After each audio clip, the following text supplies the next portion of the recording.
Magandang hapon or gabi na rin po mga kaibigan. Latest weather update po tayo July 19, 2024. Pero bago tayo magpatuloy, palike and subscribe po muna and pahit ng notification bell. Maraming salamat po. Ngayong hapon po ng Biyernes mga kaibigan or kaninang hapon ang hypnosis natin. Itong low pressure area po na ating binabantayan ay meron pong estimated po na 385 kilometers nandito po sa northwest of Calapan City, Oriental Mindoro. Samantalang may isa pa pong paparating na isang another low pressure area na may estimated pong layo na 865 kilometers east of Eastern Visayas po mga kaibigan.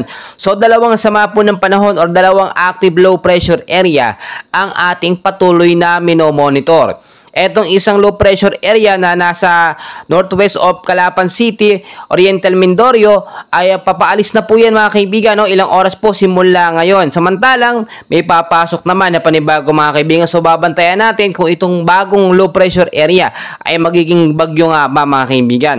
Forecast weather condition, nandito po yung mga lugar na apektado po nitong low pressure area at southwest monsoon.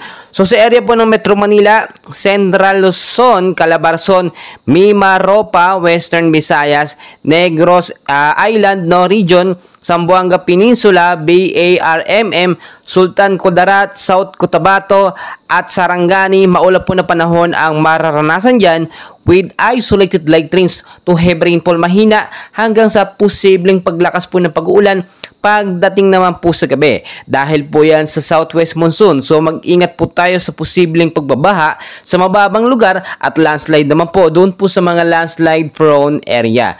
Dito naman po sa area ng Visayas or the rest ng Visayas at Mindanao, maulap din po na kalangitan ng mararanasan with isolated light rains din po to heavy rainfall pagdating sa gabi dahil po sa hanging habagat or southwest monsoon. Samantalang ang ilang bahagi naman po ng ating bansa dito sa address po ng Luzon at asahan ay patuloy din po mga ranas ng maulit na panahon, mahina hanggang sa malakas na pag-ulan, hanggang sa malakas na pag-ulan pagdating sa gabi, asahan dulot po natin nitong low pressure naman po area. sa gabi. So maging handa tayo mga kaibigan sa localized thunderstorm sa hapon din pong at sa gabi. actually din po magdala ng payong jacket kapote sa mababang lugar at landslide naman po. So dito naman sa mga landslide area ng Metro Manila, dahil nga sa po Central Luzon, Bicol region at the rest po ng Calabarzon, na isa hanggang dalawang bagyo ang papasok ngayong buwan ng Hulyo isolated at light rains abangan po natin yung susunod ba sa Agosto showers and thunderstorm po talaga maranasan pagdating po sa gabi mga kaibigan dahil naman po yan dito sa trap ng low pressure area.